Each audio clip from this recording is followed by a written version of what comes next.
পবিত্র নগরী বারাণসীতে 1828 সালে একটি কন্যা শিশুর জন্ম হল। তার নাম ছিল মণিকর্ণিকা। কেউ জানত না এই ছোট্ট মেয়েটি একদিন ব্রিটিশ সাম্রাজ্যকে কাঁপিয়ে দেবে। খুব অল্প বয়সেই সে মাকে হারায়, কিন্তু ভয়ে বড় হওয়ার বদলে সে শক্তিতে বড় হয়। তার বাবা কাজ করতেন পেশওয়া বাজি রাও দুইটের দরবারে। সেখানে ছোট্ট মনু শিখেছিল এমন কিছু যা সেই সময়ের মেয়েদের জন্য ছিল অস্বাভাবিক।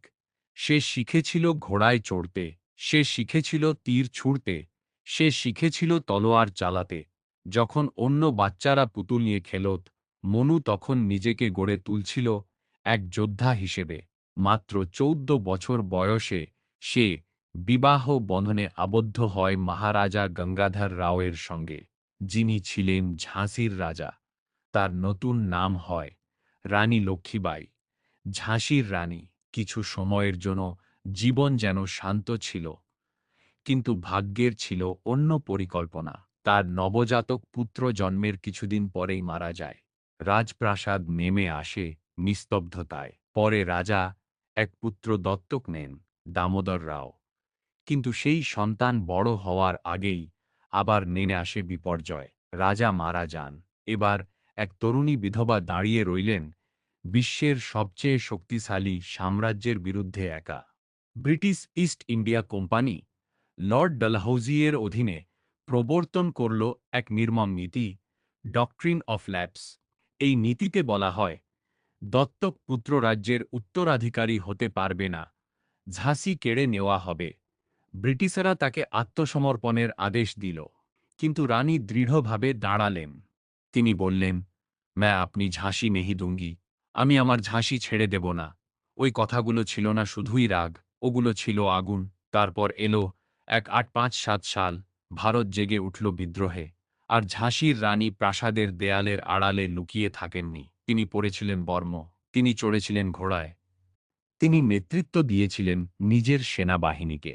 1858 সালে স্যার হিউ রোজের নেতৃত্বে ব্রিটিশ বাহিনী যখন ঝাঁসি আক্রমণ করে, কামানের গর্জন শোনা গেল, ধোঁয়ায় ঢেকে গেল আকাশ। কিন্তু লক্ষ্মীবাই ঝড়ের মতো লড়লেন। সপ্তাহের পর সপ্তাহ তিনি দুর্গ রক্ষা করলেন। অবশেষে দুর্গের প্রাচীর ভেঙে পড়ল। কিন্তু এখানেই জন্ম নেয় কিংবদন্তি। এক অন্ধকার রাতে তিনি নিজের ছোট ছেলেকে পিঠে বেঁধে নিলেন, ঘোড়ায় চড়লেন, আর ঝাঁসির দুর্গ প্রাচীর থেকে ঝাঁপ দিলেন। তিনি পালালেন, পরাজিত রানী হিসেবে নয়, বরং পরবর্তী যুদ্ধের জন্য প্রস্তুত এক যোদ্ধা হিসেবে।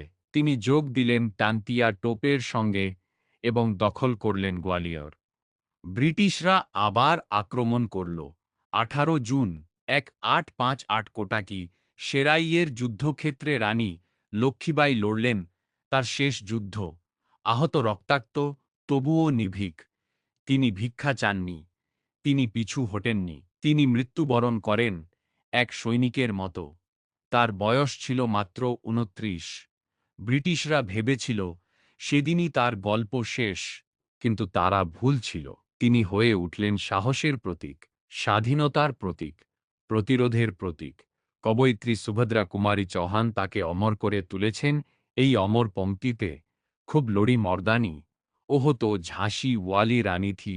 আজও তার মূর্তি দাঁড়িয়ে আছে মাথা উঁচু করে, উঁচু তলোয়ার হাতে, পিঠে সন্তান। চিরকাল মনে করিয়ে দেয় সাহসের কোনো লিঙ্গ নেই, আর স্বাধীনতার জন্য প্রয়োজন ত্যাগ। তিনি শুধু একজন রানী ছিলেন না, তিনি ছিলেন এক বিপ্লব। তিনি ছিলেন রানী লক্ষ্মীবাই।